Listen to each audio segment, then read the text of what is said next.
Good morning. Thank you for joining us on World Elder Abuse Awareness Day to kick off Protect Week 2022. Protecting this 50-plus population from financial exploitation is a top priority at AARP. Earlier this year in Washington, we supported the Fraud Scam Reduction Act, a bipartisan bill that passed Congress and was signed into law by President Biden. And today we're going to discuss the application of that and the effect here in Maryland of consumer fraud and scams and how we can protect citizens, especially the 50-plus population. And I just cannot believe it, but we have an outstanding group of individuals today, leaders in the community. We are so happy that they could join us for this very important topic. I'd like to introduce our guests. Let me start with the Comptroller, Peter Franchot, you all, I'm sure, aware, and also aware of Brian Frosh, our Attorney General. And then there's Tony Salazar, Commissioner of Financial Regulation. Tony, thank you for joining us. And Greg Sesek, Director of Adult Protective Services. Greg, nice to have you with us today. And our co-host is a person who also has a lot of experience on this issue, Karen Morgan, a member of the AARP Executive Committee. Karen, great to see you. And you're going to be taking over in a few minutes. But I just want to make a few comments. You know, Marylanders are losing millions of dollars in scams and fraud every year, and everyday criminals become more sophisticated in how they separate consumers from their hard-earned money. That is why we're here today, to raise awareness about fraud and point you to information and resources that can help you protect you and your loved ones. Protect Week coincides with Elder Abuse Awareness Day because, unfortunately, the elderly are especially vulnerable to fraud, whether from strangers on the phone or from family members, which happens more than we'd like to know. Although we don't have the numbers by age, we do know that Maryland's ranked second in the nation for fraud per capita. That translates to 85,000 fraud cases last year, totaling almost $1 billion. That's 1 billion with a B. And we know that the number is low because many people are too embarrassed to report that they've been scammed, or they don't know where to report it. The problem is rampant, and technology combined with the rapid growth of the 50-plus population is making it easier for con artists to succeed. And that's why today, collaboration among government agencies, law enforcement, social workers, banks, and community agencies is essential to prevent financial exploitation. And that is why Protect Week Coalition that we have here today with these great leaders is so important. Today, we'll hear from federal, state, and nonprofit partners about their roles in protecting consumers from fraud and how their offices can be of assistance to those who are victimized. And of course, if you or a loved one suspect being a victim of a scam, call the AARP Fraud Watch Network hotline, 877-908-3360, 877-908-3360, or report online at www.aarp.org.fraud. I'll repeat those numbers later. Now, let me introduce Executive Council Member Karen Morgan. Karen, good morning. Thanks so much, Jim, and good morning to you and to all of our great guests. Maryland, along with states across the country, has experienced a significant increase in the number of exploitation cases over the last few years, especially with those involving seniors. Exploitation occurs when a person misuses or takes the assets of a vulnerable adult to benefit themselves. This frequently happens without the explicit knowledge or consent of a vulnerable or older adult, depriving the victim of vital financial resources. Many of the cases are perpetrated by professional scammers, but believe it or not, most exploitation is carried out by acquaintances or even trusted friends.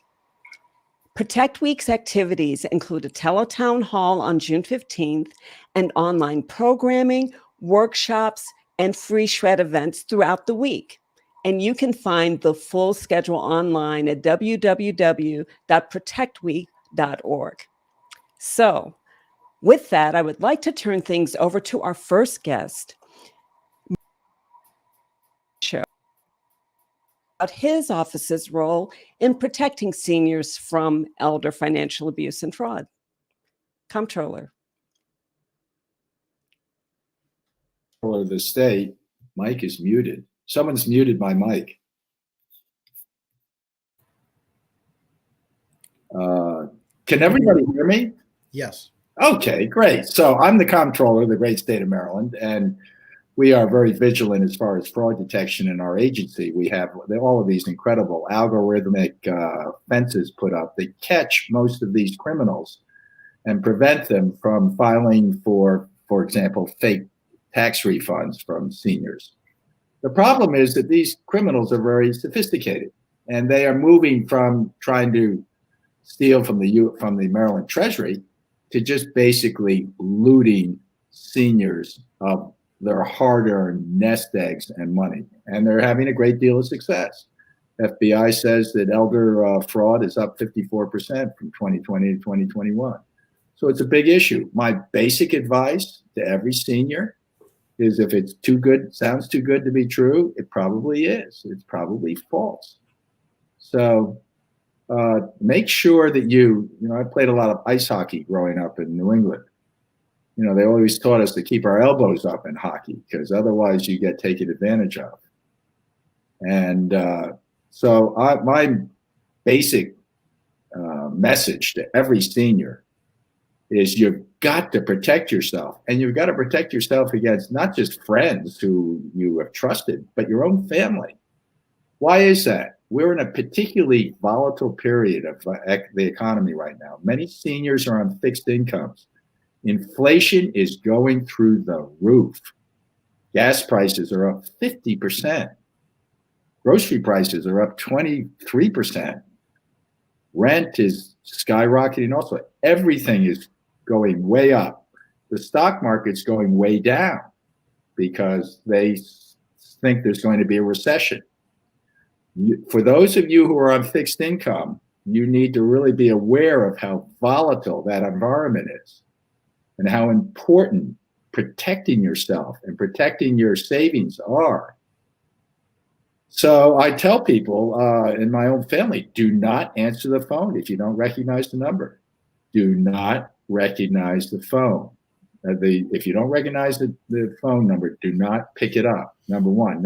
Because these guys can talk a dog off a meat wagon. They're very persuasive. They'll con you. They'll con ordinary people, not seniors. So don't answer the phone if you don't know who it is.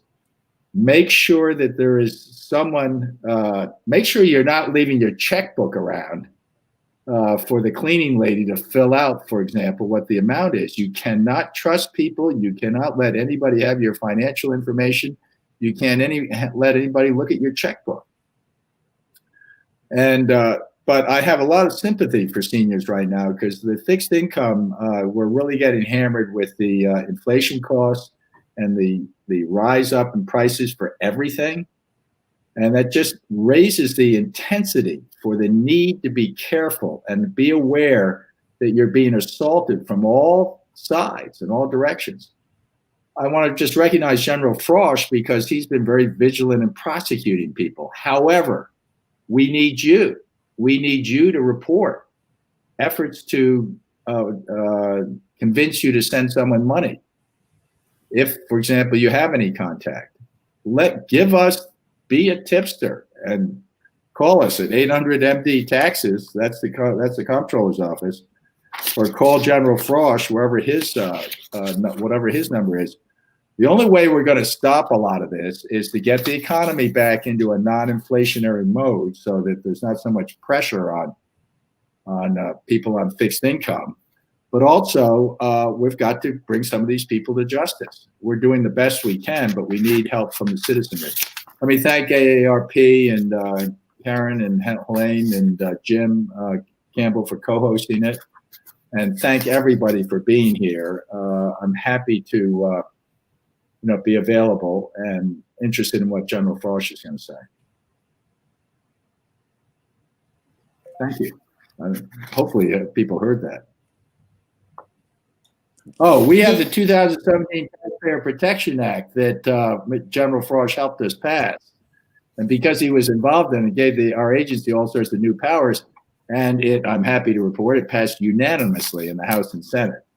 I think because of the good housekeeping seal of approval from General Frosh. Thank you. Thank you, Comptroller Franchot. We did hear your remarks. So thank you so much for those useful tips and the information about what your office is doing to help keep. And now I'd like to introduce our next guest, Attorney General Brian Frosh of the great state of Maryland. Thank you, General Frosh, for being here. Thanks, Karen. It's a pleasure to be with you, and thank you to Jim, the AARP, and to all the other distinguished panelists. We each have a short period of time, so I'm going to talk a little bit fast. And the thing that everybody who's watching this needs to know is there are hundreds of thousands of people out there whose sole job it is to steal your money. They're working 8 hours a day, 12 hours a day, and they hope you're going to make a mistake. So let me give you some very simple, clear advice. You did not win the lottery in Ireland. You got to buy a ticket. Remember that. That nice man from Nigeria is not going to put $1 million in your bank account. The IRS is not coming to arrest you. And finally, your grandson does not need you to send gift cards to somebody in Mexico so that he can get out of jail. Those are all very common scams. And as Comptroller Franchot said, if somebody offers you a lot of money, you pay a little bit of money, it's a scam. It's too good to be true. If someone asks you to accept money and then pay with your own check from that money and forward a part of it on to someone else, that's a scam. Business asks you to pay by money order or gift card or by wiring money, that's a scam. These scams target seniors. I mean, they're targeting everybody, but they're especially targeting seniors. And the simple reason is that's where the money is. So you have, as Comptroller Franchot said, you have to be on your guard all the time. And I'm going to reiterate something that he said. If you get a phone call, you don't recognize the number, don't pick it up. And more importantly, if you find yourself on the telephone in conversation with somebody who's trying to sell you something, trying to get you to make a contribution, somebody you don't know, hang up, hang up. They're very persuasive, and you don't owe them politeness. You can just quietly hang up and go about your business, but don't get into a conversation with them. Here are some other practical things that you can do, very helpful to you and your family. You can freeze your credit. That way, if somebody steals your identity, and believe me, there's somebody out there who has all of our identity, personal information, social security numbers, birth dates, all that kind of stuff. There have been billions of personal files of information that have been breached. That's way more than there are Americans. You can pretty much count on the fact that someone out there has breached your personal data. So one way to stop them from opening credit in your name is to freeze your credit. You can call the 3 major credit reporting agencies. You can do it online. It'll take you a total of about 10 minutes for all 3 to freeze your credit. It's free. You can also unfreeze your credit for free. So if you need a new credit card, you can unfreeze your credit, tell the credit card company, call this credit card, credit reporting agency, and then freeze it again. It's all free. So you can protect yourselves and your loved ones that way. If you have minor children, you can freeze their credit. And it's very important because these scammers would just as happily have the social security number and credit information for a 7-year-old as they would for a 40-year-old millionaire, because they can use that credit information until that child turns 18 and finds out that he or she just can't get a loan, can't get a credit card because somebody else has trashed their credit. The other very important thing is ask for help. You can call the AARP hotline. You can call our hotline. Our hotline is 410-528-8662, 410-528-8662. And you can also check out our website. We have a consumer protection section that will give you a huge amount of information about how to protect yourself, what to expect, what to do about it. And it's marylandattorneygeneral.gov. Look for consumer protection on that website. Please call us, email us, ask the AARP or anybody else for help. You're not alone, and you are going to be besieged by people who are trying to steal your money. I look forward to your questions. And thanks again to Jim and Karen and the AARP for sponsoring this Protect Week TV or internet program. Thank you so much, General Frosh. And again, thank you for those tips. I mean, what you said about gift cards, very important. Gift cards are for gifts, not for payments. And the other things that you mentioned are going to be very helpful.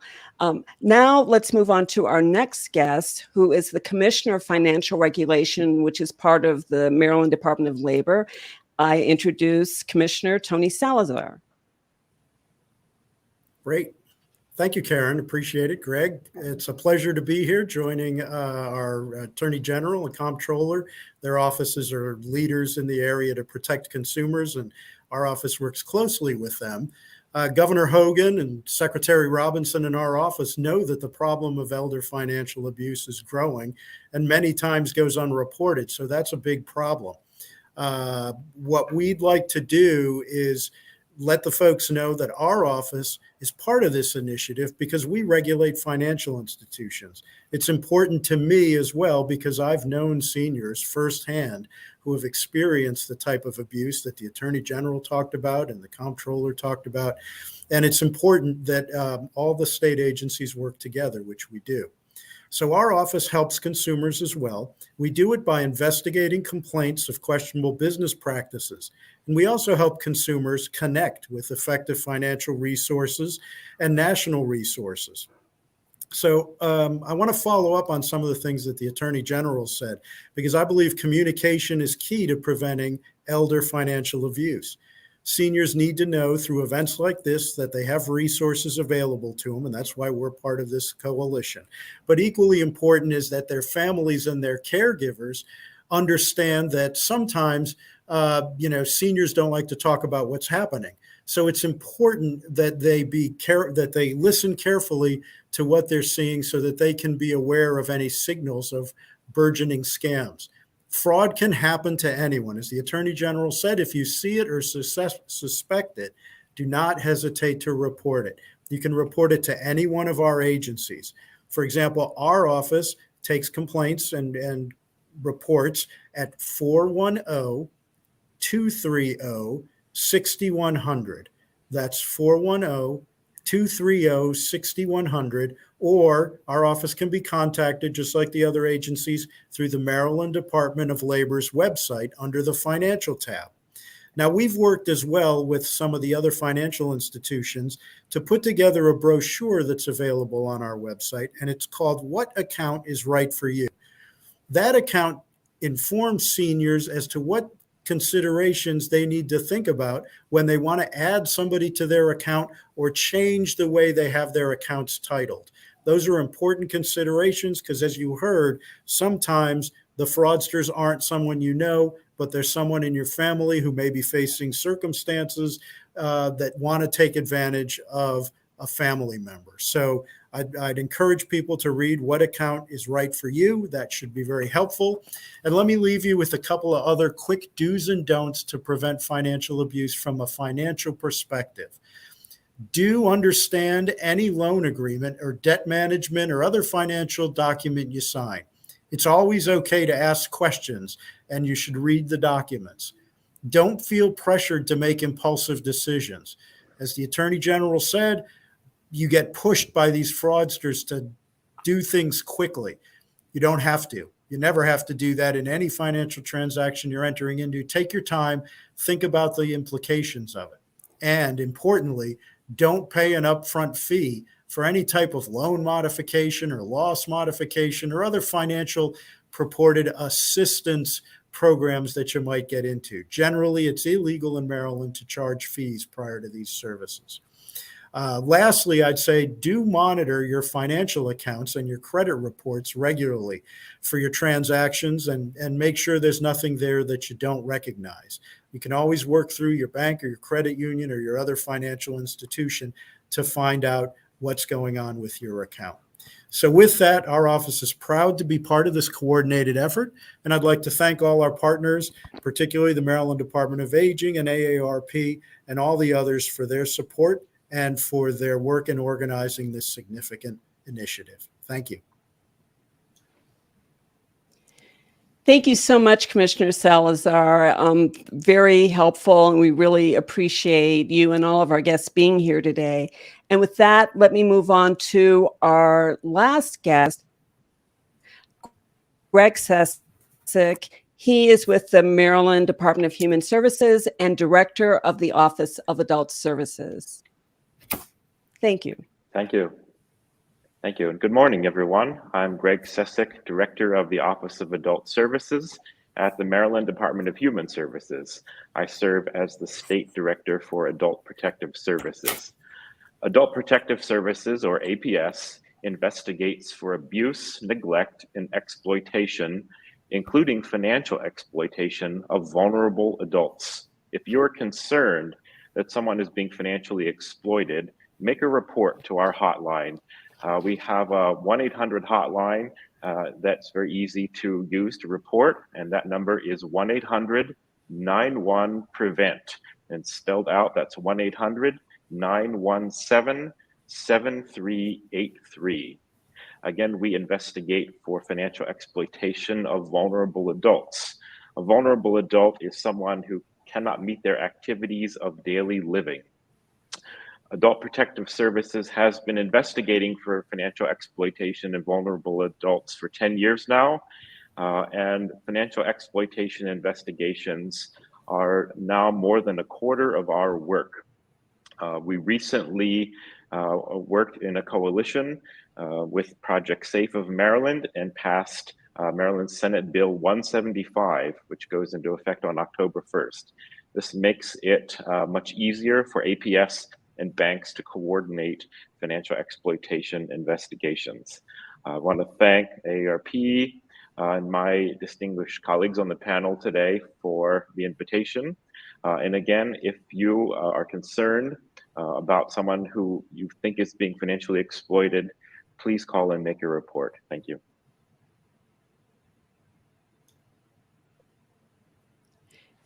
Thank you, Greg. We really appreciate that. And I will kick it to Jim. Okay, can you hear me? Yes.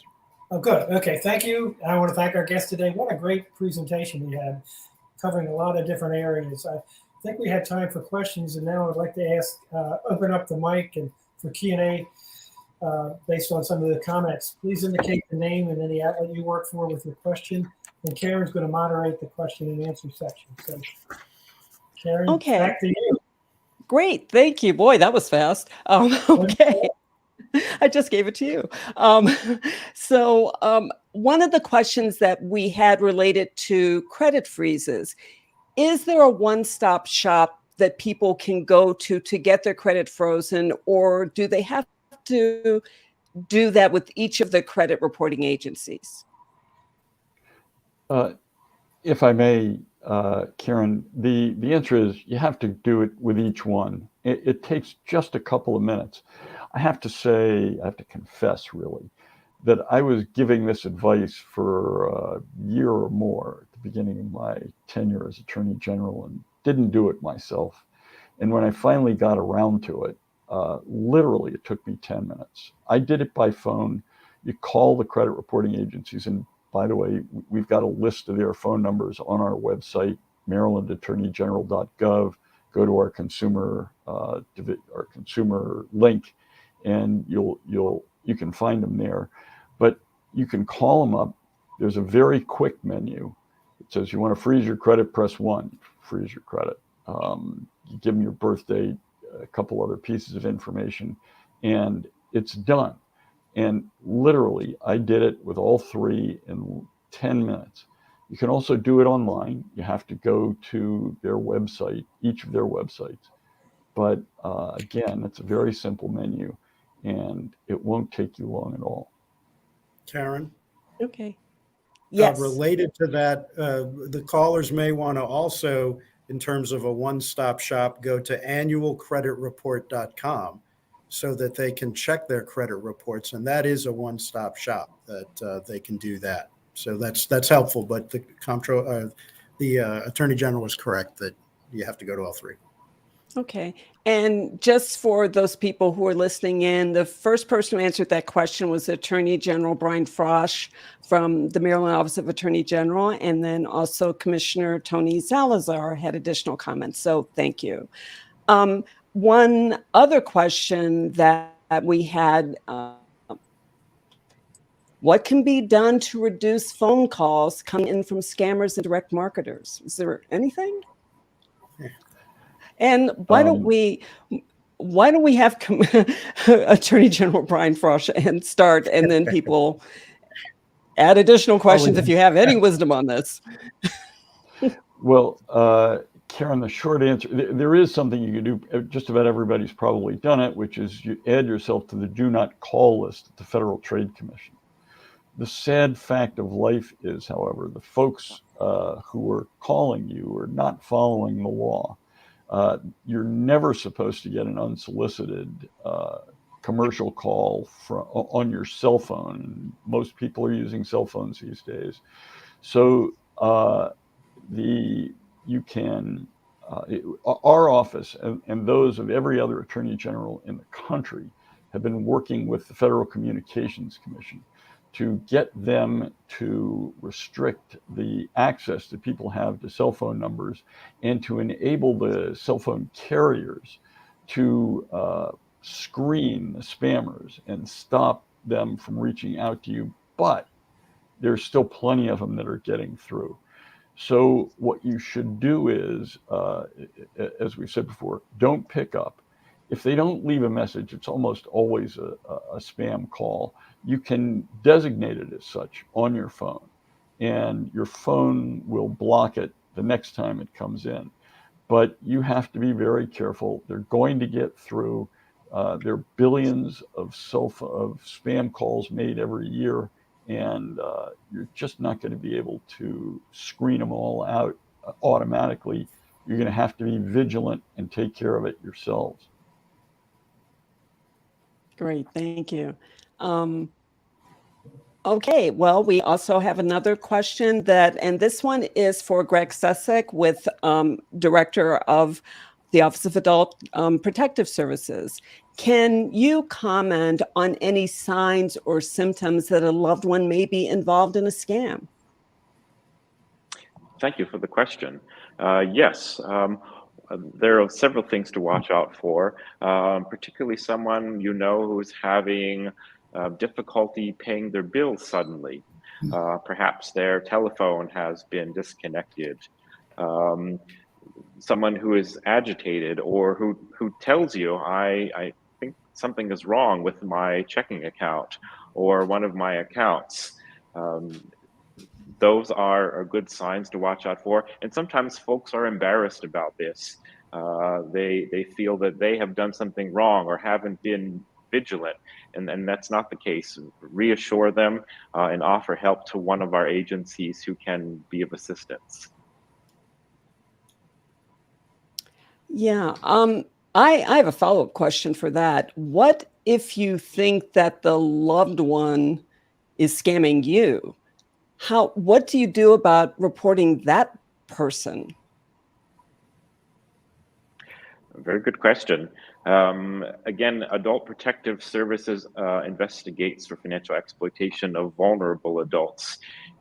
It's not up to the community to determine that. Make a report. We help screen for vulnerability. If this does involve a vulnerable adult, we will begin that investigation. If it's not, we can assist with the referral. So certainly APS is a good place to start in that. Okay, great. Thank you. And another question. People are constantly being told to not answer the phone, don't trust people. How do you know when something isn't a scam? And that's just a question for all of our guests. Are there ways that you can tell that something isn't a scam? I can start out with one thing is you do a little research, right? So we all know that there's direct mail marketing. So you may get marketing for products, things like that. You can use resources. So, for example, in the financial field, there is a website called consumeraccess.org that lists all the licensed lenders, all the folks that need to be licensed in Maryland for their financial products. So when you receive something from one of these solicitors, you can check them out online. I would highly recommend that. That's one quick and easy way that people can give themselves some assurance that who they're dealing with is a legitimate company. Karen, if I may add to that, Commissioner Salazar is dead right. There are a couple of other things that folks can do. First of all, I got to say, I get at least one email a day from a scammer, and some of them have the same format. And it's, Home Depot is giving you $100 credit. Just click here. Please don't click on links in an email. Don't open files in an email. They're going to try to put something, put malware on your computer, lock it up in many instances, and hold it for ransom.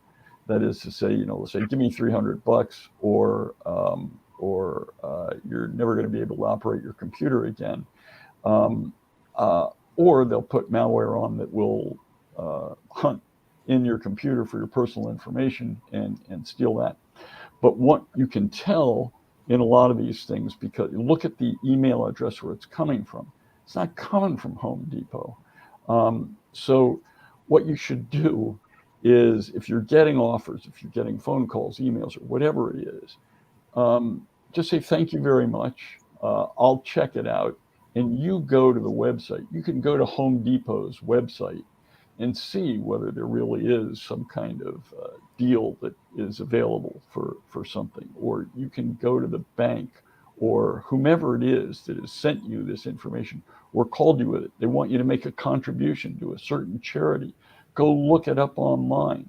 There's a wonderful website called Charity Navigator, and it will tell you whether the charity that is soliciting you is a real charity, or whether it's been ripping people off. So, as Commissioner Salazar said, do your own research. Make sure that if you got some offer that looks really fabulous, you check it out independently. Go on the web. If you got a call from the IRS, it's probably a scam. But if you got a call from the IRS, go on the website, get their real phone number, and call them directly and say, hey, somebody just called me and said X. Is that true? And they'll probably say no. Right. Almost certainly. No. We have another question coming in, and this will be for Greg Sesek, Director of Adult Protective Services. Any suggestions on how to confront a sibling who appears to be using the mother's vulnerability in requesting and receiving monies from the mother? And any methods, can you recommend any methods on how to discuss those concerns with that person's mother? Thank you for the question. Well, there are two people in this situation that are of concern, certainly. The mother who is potentially being financially exploited, and a sister who is probably possibly having a difficult time in her life. I would start by talking to your sister and saying, hey, what's happening in your life? Are you experiencing difficulty?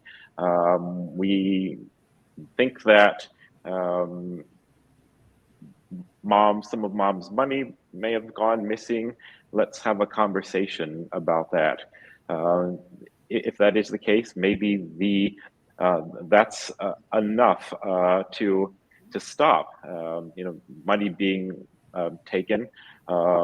If mom is able to consent or she is not able to consent, those are two very different things. You can consent to giving someone money because it's a loved one, but they're taking your money that you need, and that's not okay as well. Certainly, you can call Adult Protective Services if you need help in navigating the situation. But I would first start with a conversation, and good luck to you. Thank you. Okay, thank you. Another question, just generally too, is people are encouraged and they should report suspected fraud or attempted fraud. They can report it to the Comptroller's office, to Commissioner of Financial Regulation, to the Attorney General. But what happens after a report is made? Can our three guests just talk about that? We'll start with you, General Frosh. Okay, happy to do that. So there are a variety of different things that can happen. First of all, we may refer it for criminal prosecution. If somebody is stealing from a person, whether it's a loved one or a stranger, we have an economic crimes unit that hunts those folks down and brings them to justice. We also have a unit for seniors who are being financially abused. And so if it's not a crime, we still have folks who go out and will try to recover the money from somebody who has ripped them off in a civil proceeding, so that, we either call them up and say, hey man, you took $50,000 that didn't belong to you, give it back. If they don't give it back, we sue them. And we're very successful in recovering those assets. And those are the two, I would say, most aggressive means of recovering the money. We also have a mediation service where, when we have folks who disagree, maybe a merchant who has charged somebody for a car that's a lemon, or promised them, when they sold them goods, that they were going to work and they didn't, or overcharged them. We have a mediation unit that will get in between the two parties, try to get it resolved, and we recover between 10 and 20 million bucks a year for consumers who've been wronged through that method as well. Great. Commissioner Salazar, can you comment on what happens when people report fraud to your agency? Sure. Much as the Attorney General talked about the criminal part of that matter, we work with his office as well, and also with local law enforcement, and if the number is big enough, with the federal agencies such as the FBI and things like that. So if a complaint were to come in that obviously posed a criminal matter, we would pass that along, and all our agencies work closely together. So that's a really good thing here in Maryland. We appreciate that. On the human services level, we would pass that along to Greg's shop there to handle that.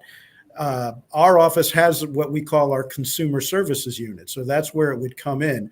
And what we would do is we would look at it from two perspectives. Number one, is it a systemic issue? So is it a company that's coming into the state that's trying to take advantage of Marylanders and they need to be licensed? So we would look at that company and not only try to deal with the issue from the consumer individual perspective, but from a larger perspective, because obviously there may be more than one consumer impacted. And then, to the extent that we could help that one consumer, as the Attorney General's office does, in getting restitution, we would work with them, for their own case as well. So that's kind of the two areas that we handle. Okay, great. Greg, can you comment on what happens when people report to your agency? Yes, thank you. When someone files a report to APS, the investigation could be screened in. In other words, we would accept the investigation of financial exploitation. We cannot share due to confidentiality that we have accepted the investigation, nor disclose any of our findings. When we find that someone has been financially exploited, we will indicate or we will indicate that financial exploitation has occurred. In APS, that once we have indicated someone, that doesn't mean we close the door and walk away then. We try and mitigate risk. For instance, the situation that someone brought up earlier about potentially a sister taking mom's money. We would try and work after the investigation. APS often, we wind up working with the entire family in many cases. What's going on here? How can we help and make this a safer situation? The loved one or friend that you, in good faith, made your power of attorney. Do you understand what that means? And the person that you choose, you should think very carefully about that. If the investigation is, we'll say we do make referrals to the state's attorney on investigations that are indicated for prosecution. Okay, great. Thank you so much. And those are all the questions that we have. And with that, I'm going to give the podium back to our esteemed State President, Jim Campbell. Thank you, Karen. Very nice job. Thank you. We want to thank all the panel for the comments today. Very, very helpful. I think the main point to come from all this is there's a lot of help out there. And if you think you're being scammed or want to find out more, please call one of these agencies. I was going to ask, if you don't mind, if I could ask the representative just to make a contact information and how people can contact you one last time, whether it's by phone or website. And I thought start with the general, if the general wouldn't mind. Thanks, Jim. So again, our consumer hotline number is 410-528-8662. And as you can see on the screen, our website is marylandattorneygeneral.gov. Go there. There's a link for all of our consumer information. There really is a wealth of information, and you can access it through that website. And I know from personal experience, Attorney General has a great consumer protection office. Jim has been very helpful. Come in and worked many of those mediation cases. We have a number of volunteers who do that, and Jim Campbell has been terrific in volunteering, and we really appreciate that. Tony, are you good contact information? You have great information this morning. Sure. Our consumer services unit is 410-230-6100. And you can reach our website by going to the Maryland Department of Labor's website. They have a financial tab. Click on that financial tab, and we have little boxes, and there's one for consumer resources that has all the information, and it also has a link to the What Account is Right for You brochure that has been produced. Thank you so much. I was going to ask Greg. Greg, I'm a former social worker, so somewhat familiar with what you do. So can you just give a contact information? Certainly, thank you. If a family member or a loved one or someone that you know is being abused, neglected, or exploited, including financially exploited, call our 1-800 number at Maryland Department of Human Services. And that's 1-800-91-PREVENT, and spelled out, it's 1-800-917-7383. Great. Thank you all so much. We really appreciate it. For more information about Protect Week, with all the activities going on this week, and get a chance to see Karen again. So you can go to the full Protect Week schedule at www.protectweek.org.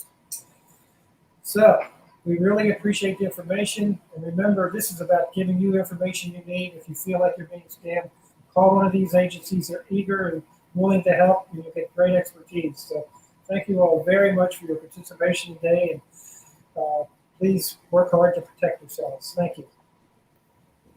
Thank you. Great to be Thank with you. you.